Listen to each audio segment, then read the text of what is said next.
வணக்கம். நான் சிவகுமார் விஸ்வகர்மன். நீங்கள் பார்த்துக் கொண்டிருப்பது இலியன் பேங்க் தமிழ்.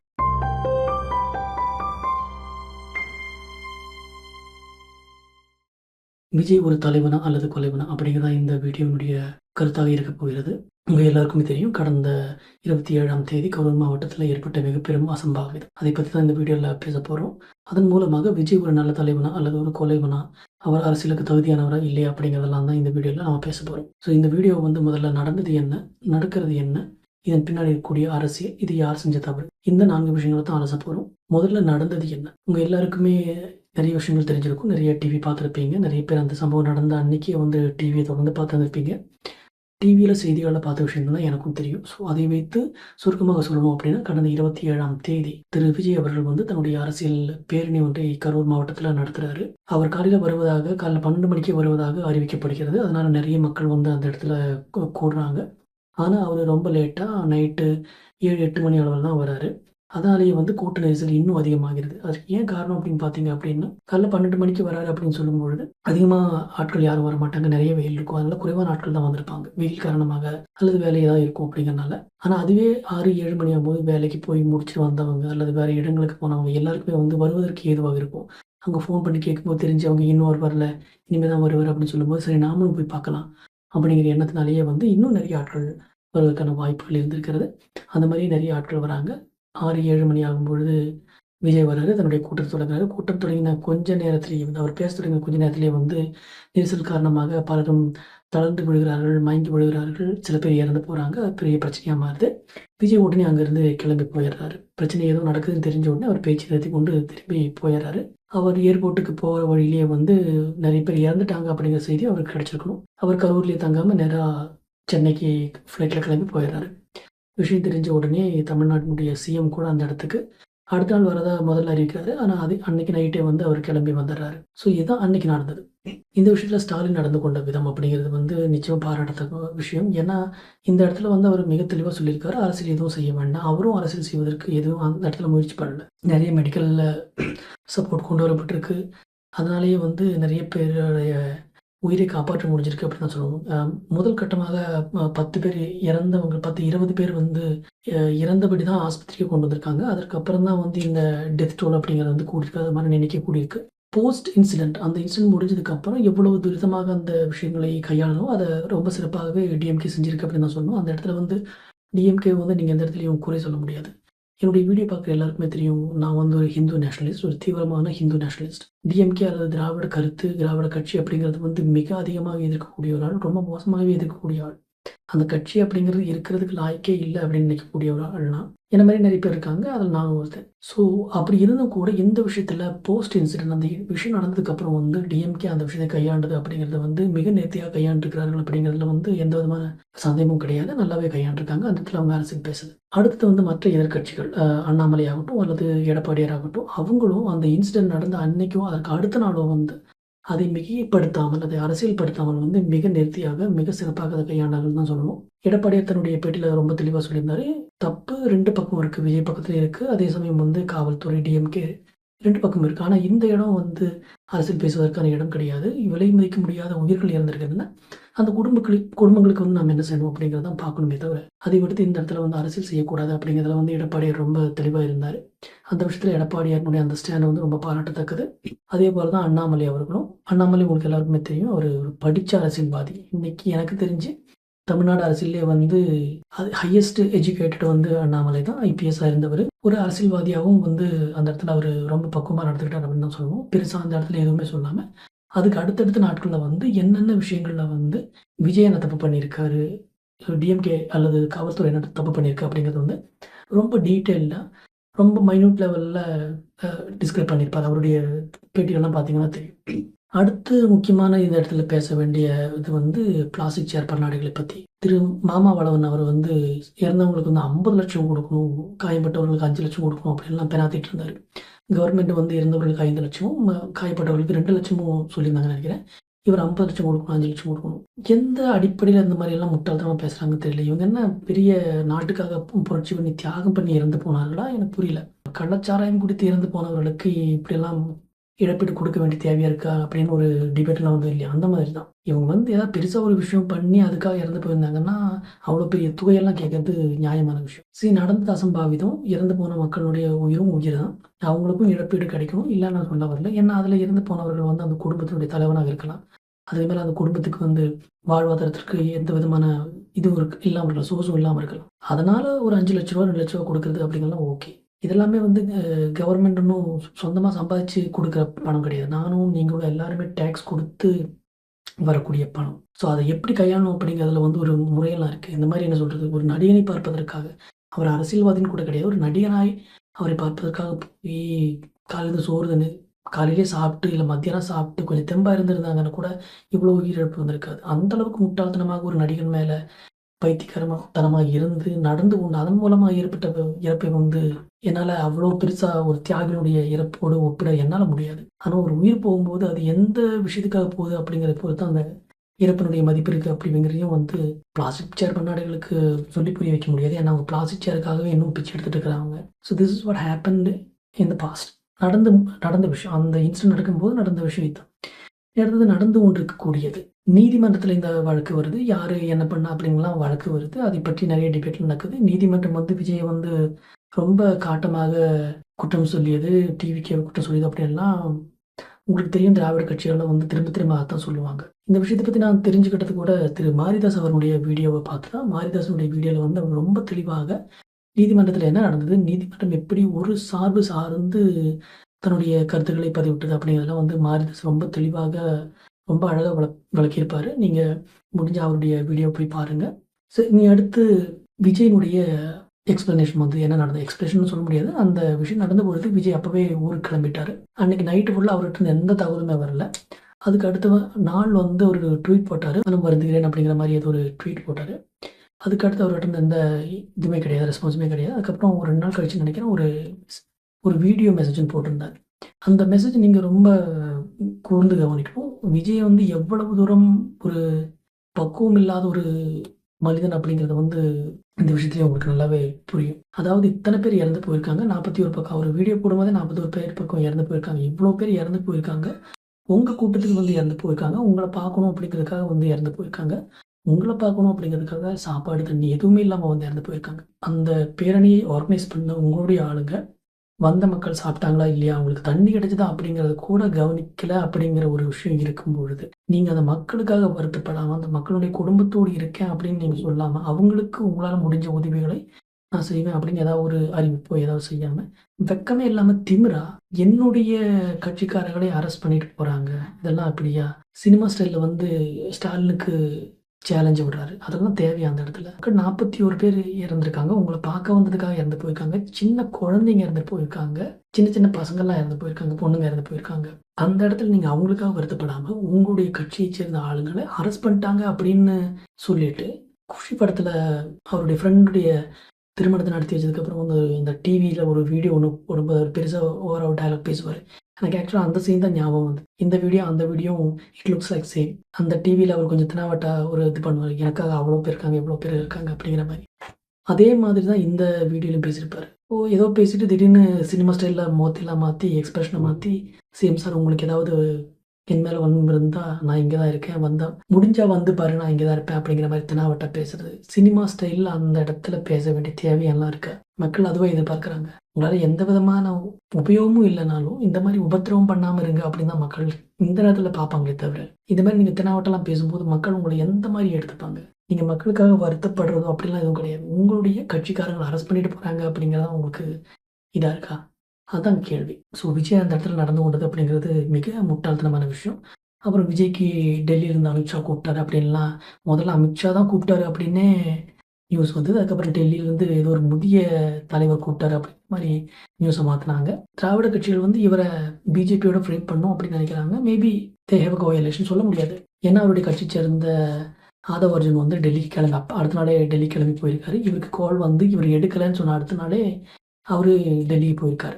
அதில நெறைய விஷயங்கள் இருக்கலாம். உள்ள இருக்கலாம் சொல்ல முடியாது. இதெல்லாம் தான் வந்து நடந்துட்டுருக்கு. இனி இதன் பின்னாடில யார் பேர்ல தவறு அப்படின்னு பார்த்தீங்க அப்படின்னா, 2 பேர் பக்கமும் தவறு இருக்கு. அத நிச்சயமா சொல்லி தான் ஆகணும். விஜய் தன்னுடைய ரசிகர்களை வந்து முதல்ல பக்குவப்படுத்தினதுக்கு அப்புறம் தான் அவர் அரசியலுக்கே வந்திருக்கணும். இப்போ விஜயகாந்தோ, எம்ஜிஆரோ எல்லாம் அரசியலுக்கு வரும்பொழுது, வரதுக்கு முன்னாடியே அவருடைய ரசிகர்களுக்கு வந்து இவர் இப்படித்தான் நடந்துப்பாரு, நம்ம இப்படி நடந்துக்குவோம் அப்படிங்கிற அந்த ஒரு பக்குவத்தை எல்லாம் ரசிகர்கள் மத்தியில ஏற்படுத்தினதுக்கு பிறகு தான் வந்து அவங்க அரசியலுக்கே வந்தாங்க.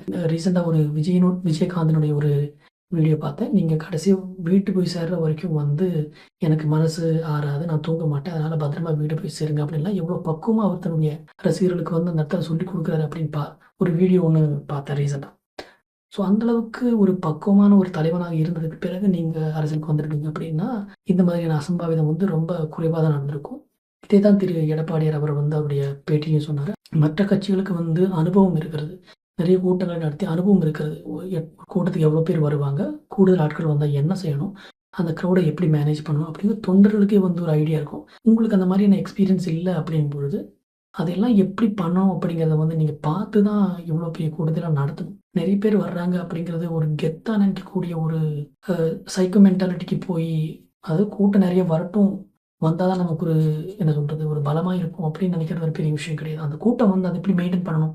அப்படிங்கிறது வந்து உங்களுக்கு தெரிஞ்சிருக்கும். ஸோ அதை கவனிக்க நிச்சயமாக விஜயனுடைய தரப்பு தவறி இருக்கிறது. ஏன்னா, இதற்கு முன்னாடியே வந்து விஜயனுடைய படத்தினுடைய டீசர், ட்ரெய்லர் ரிலீஸ் அன்னைக்கே வந்து ஒரு தியேட்டர் ஃபுல்லா உடைச்சாங்க. இவனுங்கலாம் அரசியலுக்கு வந்தா என்ன ஆகும்? அப்படின்னு பெரிய டிபேட்லாம் நடந்தது. விஜய் அரசியலுக்கு தகுதியான ஒரு தலைவர் கிடையாது அப்படின்னு அன்னைக்கே பெரிய டிபேட்லாம் இருந்தது. ஸோ அந்த மாதிரியான அசம்பாவிதம்லாம் நடந்திருக்கு அப்படிங்கிற சூழ்நிலையில, இதுக்கு முன்னாடி நடந்த கூட்டங்கள் எல்லாமே வந்து நெறைய ஜனம் வந்த சூழ்நிலைகள் வந்து இன்னும் நெறைய ஜனங்கள் வரலாம் அப்படின்னு அவருக்கு புரிஞ்சிருக்கும். அதை முன்னிட்டு தான் அவர் எல்லா விஷயத்தையும் செஞ்சிருக்கணும். ஆனா, அத அவரு செய்யாம விட்டாரு அப்படிங்கிறது மிக முக்கியமான விஷயம். அது மட்டும் இல்லாம அவருடைய அந்த பேரணிக்கு வந்து அந்த வண்டி வரும்பொழுதே வந்து வண்டிக்கு இடையில நெறைய பேரு பைக்கெல்லாம் விட்டு அதுல அவருடைய தவறு எதுவுமே கிடையாது. அந்த பசங்க வந்து அந்த அளவுக்கு என்ன சொல்றது? தற்குறிகள்னு சொல்லுவாங்கல்ல. அந்த மாரி தான் நடந்துக்கிறானுங்க. முன்னாடி பஸ் போகுது நம்ம இடம் விட்டு போணும். அதனால அந்த பஸ்ஸுக்கும் பிரச்சனை வரும். அதுல உட்கார்ந்திருக்கிற விஜய்க்கும் பிரச்சனை வரும் அப்படிங்கிறதெல்லாம் அவனுங்களுக்கு மூளையே கிடையாது. ஸோ அதை பக்குவப்படுத்தினதுக்கு அப்புறம் தான் விஜய் அரசியலுக்கே வந்திருக்கும். அந்த முதல் நாள் ஃபர்ஸ்ட் ஷோ பார்க்கணும் அப்படின்னு ஒரு ஒரு வெறித்தனம் இருக்கு இல்லையா? அந்த வெறித்தனம் தான் அவங்ககிட்ட இருக்கே தவிர, பக்குவமான ஒரு அரசியல் தொண்டனுக்கு உண்டான ஒரு ட்ரெண்டெல்லாம் அவங்ககிட்ட கிடையவே கிடையாது. ஸோ இவங்ககிட்ட இருந்து நீங்க ஒரு பக்குவமான அரசியலை அடுத்த ஒரு 10 ஆண்டுகளுக்கு எதிர்பார்க்கவே முடியாது. இதுல டிஎம்கே செஞ்ச தவறு அப்படின்னு பார்த்தீங்கன்னா, இந்த டிஎம்கே மேல வந்து நெறைய குற்றச்சாட்டுகள் அரசு வந்து சரியாக எந்த விதமான ப்ரிப்பரேஷன்ஸும் பண்ணல அப்படின்னு குற்றச்சாட்டு வந்த உடனே அடுத்த நாளே வந்து இப்போ மீட்டிங் போட்டு விஷுவல்ஸ் எல்லாம் போட்டு நெறைய டிஃபெண்ட் பண்ணாங்க. அந்த விஷுவல்ஸ் எல்லாம் பார்க்கும்பொழுது வந்து அரசு தரப்புல வந்து மிகையான தவறுகள் இல்ல அப்படிங்கிறத நம்மளால புரிஞ்சுக்க முடியும். காவல்துறை நிச்சயமா அத கட்டுப்படுத்தியிருக்கணும். இல்லன்னு சொல்ல முடியாது. ஆனா, அதை மீறி அவர்களிடத்துல வந்து முழு தவறும் அவர்களிடத்தில் கிடையாது. இந்த விஷயத்த பொறுத்தவரைக்கும் 80% தவறு வந்து விஜயனுடைய தரப்புல தான் இருக்கு. 20% தவறு தான் வந்து காவல்துறை கிட்ட இருக்கு. அந்த இடத்துல வந்து கட்டுப்படுத்த முடியாத அளவுக்கு வந்து கூட்டம் வந்தது. அவங்களும் எதுவும் பண்ண முடியாது. அது எல்லா இடத்துலயும் அப்படிதான். கிரவுட எப்பவுமே வந்து நீங்க ஜட்ஜ் பண்ண முடியாது. அது மட்டும் இல்லாம, இதற்கு முன்னாடி நடந்த பேரணிகள்ல வந்து நெறைய கூட்டம் வந்திருக்கு. அப்ப இங்கேயும் நெறைய கூட்டம் வரும் அப்படின்னு அவங்களுக்கு தெரிஞ்சிருக்கும். கான்ஃபரன்ஸ்லயே அவங்க சொன்னாங்க. வழக்கமாக வந்து 50 பேருக்கு ஒருத்தர் அப்படிங்கிற ரேஷியோ இதில தான் டிப்ளாய் பண்ணுவாங்க. ஆனா விஜய் அப்படிங்கிறனாலேயே வந்து நெறைய கூட்டம் வர்றதுக்கான வாய்ப்புகள் இருக்கு அப்படின்னு தெரிஞ்சு தான் 20 பேருக்கு ஒரு போலீஸ் அப்படிங்கிற இதுல வந்து டிப்ளாய் பண்ணியிருக்காங்க. அண்ணாமலை என்ன சொல்றாருன்னா, அவங்க யாருமே வந்து ஒரிஜினல் லோக்கல் போலீஸ் கிடையாது. அதுல நெறைய பேர் டெக்னிக்கல் ஸ்டாஃப்லாம் நெறைய பேர் இருப்பாங்க. கேமராவ கண்காணிக்கிறவங்க, அப்புறம் டிராஃபிக்க கண்ட்ரோல் பண்றவங்க, இந்த மாரியான இதெல்லாம் இருக்காங்க. அப்படித்தான் 500 பேர் அப்படின்னு அண்ணாமலை குற்றச்சாட்டு வைக்கிறாரு.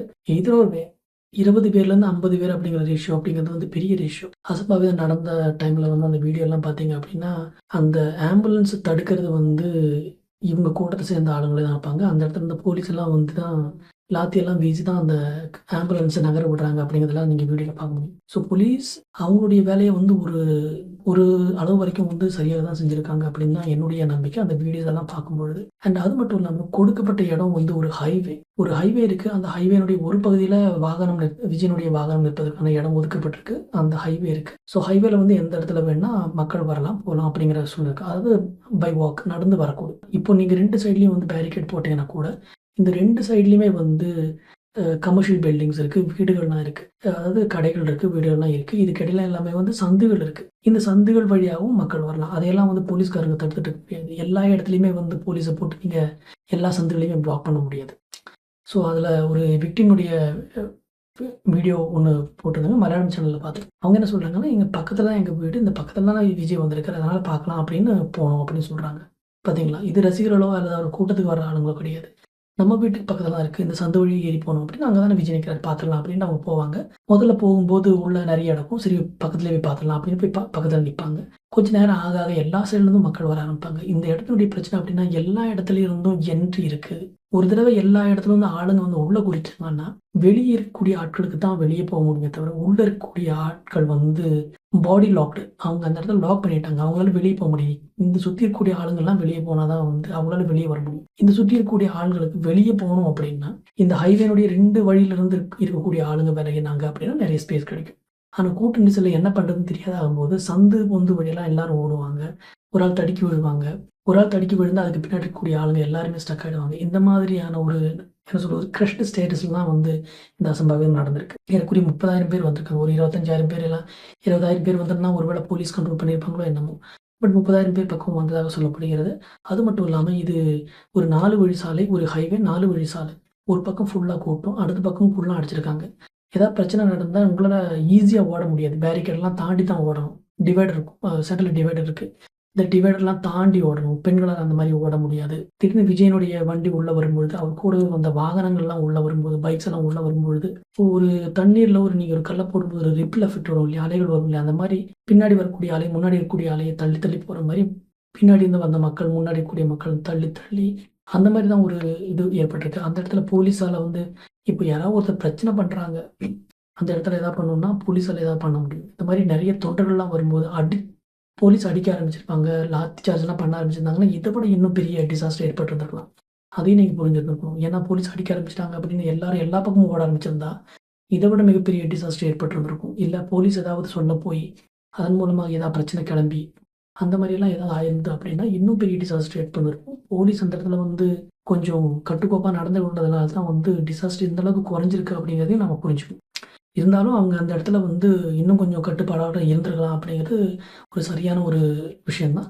நெறைய ப்ரிகாஷன்ஸ் அவங்க எடுத்திருந்திருக்கணும். இல்ல நெறைய இந்த மாரி நெறைய இதெல்லாம் வரும்பொழுது ரிசர்வ்ல இருக்கக்கூடிய ரிசர்வ் போலீஸ்ல இருந்து நெறைய பேர கூப்ட்டுருந்திருக்கணும். அவங்களும் இந்த மாரியான அசம்பாவிதம் நடக்கும் அப்படின்னு நெனச்சிருக்க மாட்டாங்க. ஸோ முழுக்க முழுக்க ஒரு 80% வந்து விஜய் தரப்புல இருந்து தான் தவறு. ஏன்னா அவங்களுக்கு கொடுக்கப்பட்ட நேரம் வந்து 3லிருந்து 10 மணி அப்படின்னு அண்ணாமலை அவர் தன்னுடைய இதுல சொன்னாரு. 3லிருந்து 10 மணிக்குள்ள அவர் வருவார் அப்படின்னு சொல்லியிருக்காங்க. அப்படி இருக்கும்பொழுது 12 மணிக்கே அவர் வருவாரு அப்படின்னு ஏன் மக்களுக்கு சொன்னீங்க? ஏன் அவருடைய தொண்டர்களுக்கு சொன்னீங்க? இப்போ விஜயனுடைய தொண்டர்கள் தான் கூட்டிட்டு போறாங்க. அப்போ விஜயனுடைய தொண்டர்கள்ட்ட கூப்பிட்டு கேட்பாங்க. அவர் என்ன நேரத்திலேயே வராரா? அப்படின்லாம் சொல்லும்பொழுது, அவர் லேட்டா தான் வருவாரு. 3லிருந்து 10 மணிக்கு தான் குடுத்துருக்காங்க. அப்பதான் வருவாங்க. போலீஸ் அப்படிதான் பெர்மிஷன் குடுத்துருக்காங்க அப்படின்னு முதல்லயே சொல்லியிருந்தாங்க அப்படின்னா, மக்கள் அந்த அளவுக்கு நேரமே வந்திருக்க மாட்டாங்க. மக்கள் அவர் 12 மணிக்கு வருவாரு அப்படிங்கிறனால ஆப்வியஸ்லி அவர் வரும்பொழுது இடம் கிடைக்குமா, கிடைக்காதா அப்படிங்கிறனால 10 மணிக்கே கண்டிப்பா வந்து நிப்பாங்க. மத்தியானம்லாம் நல்ல வெயிலா இருக்கும். காலையிலேருந்து சாப்பிட மாட்டாங்க. உள்ள வந்து உட்கார்ந்திருக்கிறவங்க வெளிய போனா, சாப்பாடு கிடைக்குமோ, இல்ல இடம் போயிருமோ அப்படிங்கிறதெல்லாம் நெறைய பிரச்சனைகள்ல அங்கேயே வெயிட் பண்ணியிருப்பாங்க. ஸோ காலையில 10 மணிலேருந்து நைட்டு 7 மணி வரைக்கும் வெயிட் பண்ணிட்டு இருக்காங்க அப்படின்னா, ஏறக்குறைய 9 மணி நேரம், 10 மணி நேரம்லாம் வந்து வெயிட் பண்ணிட்டு இருக்காங்க அப்படின்னு சொல்லும்பொழுது, சாப்பிடாம வெயிட் பண்றாங்க அப்படின்னு சொல்லும்பொழுது, நிச்சயமா அது உடலை மிக அதிகமாக தளர்த்தும். அதுவும் எவ்வளோ நெரிசல் வரும்பொழுது வந்து ஆக்ஸிஜன் சீக்கிரமா கிடைக்காது. நெறைய பேர் சுத்தும் நெறைய ஆளுங்க இருக்கும்போது வந்து திறந்த வெளியா இருந்தா கூட நம்ம பக்கத்துல ஒருத்தர் நின்னு மூச்சு விட்டுட்டு இருக்கும்போது, நம்மளால ஆக்ஸிஜன சட்டுன்னு சுவாசிக்க முடியாது. அந்த அளவுக்கு கன்ஜஸ்டடா இருக்கிற ஏரியால.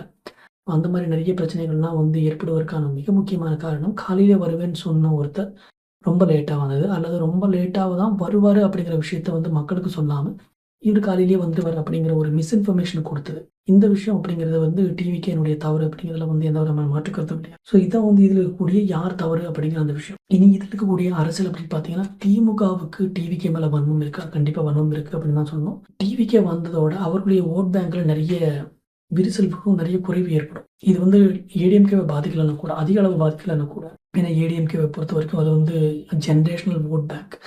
ரொம்ப காலமாவே வந்து அவங்களுக்கே போட்டு பழக்கப்பட்டவங்க. ஆனா டிஎம்கேவ பொறுத்தவரைக்கும் வந்து ஜெனரேஷனல் வோட் பேங்க் அப்படிங்கிறது அவங்கட்ட அவ்வளோ கிடையாது. அவங்க ஒவ்வொரு எலக்ஷனுக்கும் வந்து ஒரு வோட் பேங்க்க கன்சாலிடேட் பண்ணி தான் அவங்க இதுவரைக்கும் ஜெயிச்சுட்டு வந்துருக்காங்க. இப்போன்னு கிடையாது. எப்பவுமே அது அப்படித்தான்.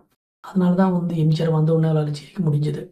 திராவிட கூட்டம் அப்படிங்கிற அந்த கூட்டம் வந்து ரொம்ப குறைவாக தான் இருக்கு அப்படிங்கிறத தெளிவா புரிஞ்சுக்கணும். ஒவ்வொரு தடவையும் அவங்க ஜெயிக்கும் பொழுதும், எதிர்க்கட்சியினுடைய ஏதாவது ஒரு தவறை காமிச்சோ, அல்லது இவங்க ஒரு கம்யூனிட்டி அல்லது ஏதாவது ஒரு விஷயத்தையும் வந்து காமிச்சு அந்த ஓட்ட அந்த இடத்துல கன்சாலிடேட் பண்ணி தான் அவங்க ஜெயிச்சிருக்காங்க இதுவரைக்கும்.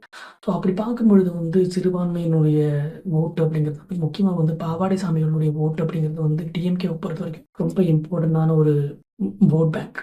இப்போ விஜய் வரும்பொழுது விஜய் ரீசன்ட் அவருடைய கடைசி படங்கள்லாம் பார்த்தீங்க அப்படின்னா, அந்த கிறிஸ்டியானிட்டி அப்படிங்கிறத வந்து அவரு கொஞ்சம் ஹைப் பண்ணியிருப்பாரு. தான் ஒரு கிறிஸ்துவன் அப்படிங்கிறத வந்து பூஸ்ட் பண்ணி காமிக்க, அல்லது கிறிஸ்துவ கேரக்டர் பூஸ்ட் பண்ணி காமிக்க முயற்சி பண்ணியிருப்பாங்க. பாவாடை சாமிகளினுடைய ஒரு டைரக்ட் ரெப்ரசன்டேஷனா தான் வந்து விஜய பாவாடை சாமிகளும் பார்க்குறாங்க. விஜயினுடைய தரப்பும் பார்க்குறது அப்படிங்கிறது தான் உண்மை. இது ஒரு பக்கம் இருக்க, பிளாஸ்டிக் சேர் பண்ணாடைகள் வந்து இவங்களுடைய கைகட்டி நிற்கும் பொழுது வந்து இவாஞ்சலிஸ்ட் குரூப்பினுடைய பிடியில் அகப்பட்டு கொண்ட அவங்களுடைய குரூப் இருக்கு இல்லையா? பிளாஸ்டிக் சேர் குரூப்பில் இவாஞ்சலிஸ்ட் குரூப்பினுடைய பக்கம் சாய்ஞ்சு போன ஒரு குரூப் இருக்கு. அந்த குரூப்பும் விஜயனுடைய பின்னாடி போகிறதுக்கு தான் வாய்ப்புகள் ஜாஸ்தி. அது போக விஜயனுடைய ஃபேன் பேஸ் எல்லாம் பார்த்தீங்க அப்படின்னா, இந்த பிளாஸ்டிக் சேர் கூட்டத்தில் இருக்கக்கூடியவங்க தான் வந்து அதிகமாக விஜயனுடைய ஃபேன் பேஸாக இருப்பாங்க. ஏன்னா இந்த ரோக் நேச்சர் இதெல்லாம் வந்து அவங்களுக்கு தான் சூட் ஆகும். ஸோ விஜய் அப்படின்னு வரும்பொழுது இந்த பிளாஸ்டிக் சேர் கூட்டத்தில் இருந்தும் சரி, பாவாடை சாமிகளுடைய கூட்டத்தில் இருந்தும் சரி, நிறைய ஓட் பேங்க் வந்து என்ன சொல்கிறது விலகி போகும். அது டிஎம்கேவுக்கு தான் வந்து மிக அதிகமாக பாதிப்பை ஏற்படுத்தும். ஏன்னா பிஜேபிக்கு வந்து ஜென்ரேஷன் ஓட் இருக்கு. அதாவது ஹிந்துத்வா, நேஷனலிசம் அப்படிங்கிற அந்த ஓட் பேங்க் அது எப்பவுமே இருக்க தான் செய்யும். ஸோ திமுகவுக்கு வந்து விஜய் மூலமாக அவருடைய ஓட் பேங்கில் வந்து பிளவு ஏற்படும் அப்படிங்கிற பயம் எப்பவுமே இருக்கு. ஸ்டாலினை எதிர்க்கிறது அப்படிங்கிறது வந்து விஜயை பொறுத்த வரைக்கும் ஈஸியான task when compared to Jayalalithaa. Jayalalithaa கிட்டலாம் இந்த விஷயம் நடக்காது. ஜெயலலிதாலாம் சொல்லி முடிச்சுட்டாங்க. ஸோ அதனாலேயே வந்து ஸ்டாலினுக்கு தன்னுடைய மகனை முன்னிறுத்த முடியாது அப்படிங்கிறது ஒரு பயமாக கூட இருக்கலாம். தன்னுடைய குடும்ப ஆட்சி அப்படிங்கிறது வந்து நீ முன்னே போகாது அப்படிங்கிறது இல்லைனாலும் போகிறது கிடையாது.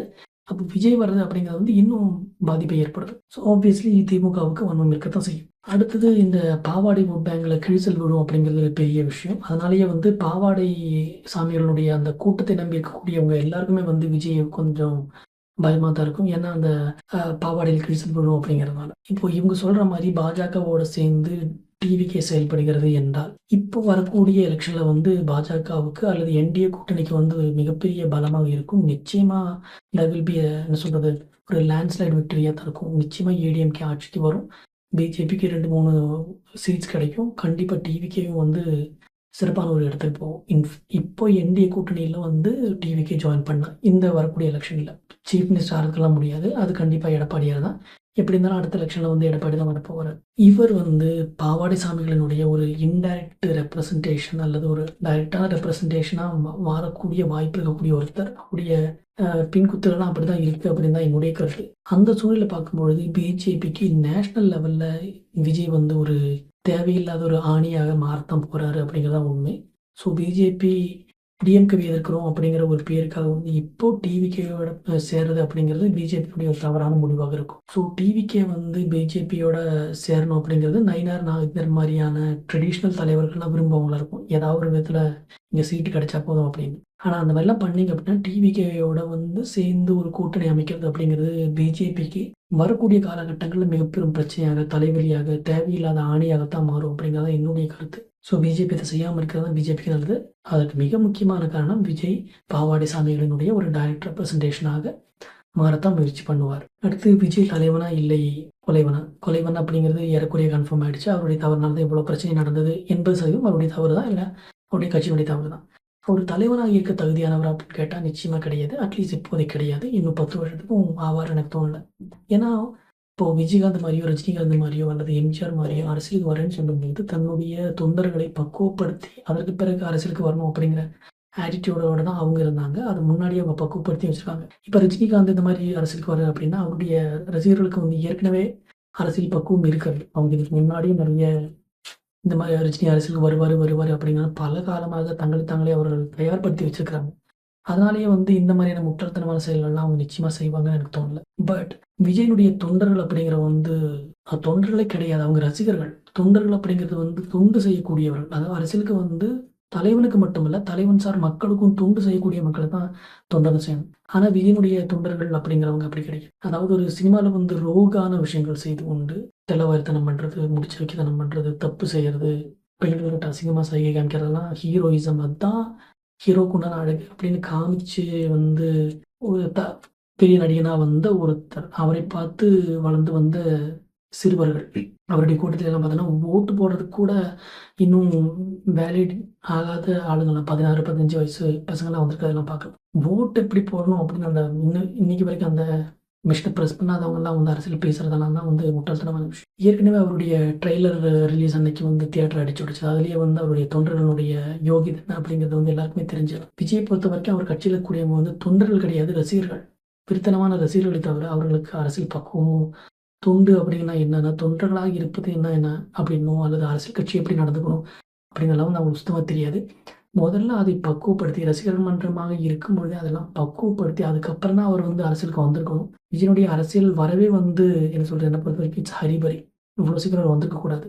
இன்னும் 1 வருஷம் வந்து என்ன சொல்றது, ரொம்ப நல்லா பட்டை தீட்டி அவருடைய ரசிகர்களை எல்லாம் வந்து எல்லா இடத்துக்கும் போக செஞ்சு, பட்டை தீட்டி அதுக்கப்புறம் அவர் சடனா எலக்ஷன்ல குதிச்சிருந்தா கூட ஓகே. இப்போ திடீர்னு ஏற்கனவே தேவையில்லாத டைம்ல உள்ள வந்து இவ்வளோ அசம்பாவிதம் நடந்து, இனி எலக்ஷன போய் மீட் பண்ணும்பொழுது, இவருடைய தொண்டர்கள் மேல வந்து யாருக்குமே அவ்வளோ மதிப்பு இருக்காது. இவருடைய தொண்டு மேலேயும் அதிக மதிப்பு இருக்காது. விஜய் மேலேயும் பெரிய மதிப்பெல்லாம் இருக்காது. இந்த அசம்பாவிதம் வந்து கண்டிப்பா அடுத்து வரக்கூடிய எலக்ஷன்ல வந்து மிகப்பெரிய ஒரு பேசுபொருளா இருக்கத்தான் செய்யும். ஸோ இதெல்லாம் வராம தவிர்த்திருக்கணும் அப்படின்னா, அவர் முதல்ல வந்து தன்னுடைய தொண்டர்களை வந்து பக்குவப்படுத்தி இருக்கணும். அத அவர் செய்யல அப்படிங்கிறது தான் வந்து. அதனால அவர் வந்து ஒரு நல்ல தலைவனா அப்படின்னு கேட்டீங்கன்னா, நிச்சயமா இப்போதைக்கு அவர் நல்ல தலைவன் கிடையாது. அவர் வெறும் ஒரு நடிகன் மட்டும் தான். அதுவும் என்ன சொல்றது, சூப்பர் ஸ்டார் அந்த கமர்ஷியல் ஃபில்ம் மூலமாக ஹிட்டான ஒரு ஸ்டார் தானே தவிர, நடிப்புக்கெல்லாம் சுத்தமா வொர்த் ஒரு நடிகர். நடிப்புக்கு கூட வொர்த் இல்லாத ஒருத்தன் தலைவனா வரும்பொழுது, அதுவும் அவன் நடிச்சான் அப்படிங்கிறதுக்காக வரும்போதெல்லாம் வந்து யாராலயும் ஏத்துக்க முடியாது. ஸோ அடுத்த ஒரு 10 வருடத்துக்கு அவர் தலைவன் ஆவாருன்னு கேட்டா, நிச்சயமா ஒரு தலைவனுக்கு உண்டான ஒரு பொறுப்பெல்லாம் விஜய்க்கு இன்னும் வரணும்னா, இன்னும் ஒரு 10 வருஷம் அவர் அரசியல்ல அடிபட்டு நொந்து நூலாகி தான் வரணும். மேபி அவர்களுக்கு வந்து ஸ்லைடிங் வெற்றி கிடைக்கலாம். என்டிஏ கிடைக்கலாம். என்டிஏ அப்படின்னு சொல்லும்பொழுது ஏடிஎம்கே, பிஜேபி, டிவிகே இவங்கெல்லாம் சேர்ந்து ஒரு என்டிஏ கூட்டணி அமைச்சா நிச்சயமா ஸ்லைடிங் வெற்றி கிடைக்கும். ஆனா, அது விஜய்க்கு உண்டான ஒரு விஜய் மக்கள் ஏற்றுக்கொண்டார்கள் அப்படிங்கிறதாக இருக்காது. அது அந்த மொத்த கூட்டணிக்கு உண்டான ஒரு வெற்றியாக தான் இருக்கும். விஜய் அப்படிங்கிறவர் ஒரு தலைவனாக வரணும் அப்படின்னா, இன்னும் 10 ஆண்டுகள் அவர் நொந்து நூலுசை எல்லாத்தையும் கத்துக்கிட்டு தன்னுடைய தொண்டர்களை, தன்னுடைய ரசிகர்களை தொண்டர்களாக மாற்றி, அவர்களை அரசியலில் பக்குவப்படுத்தின பிறகு தான் வந்து அவர் ஒரு தலைவனாக முடியும் அப்படிங்கிறது என்னுடைய கருத்து. நன்றி, வணக்கம். நான் ஜீவன்குமார் விஸ்வகர்மன். நீங்கள் பார்த்துக் கொண்டிருந்தது இணையம் தமிழ்.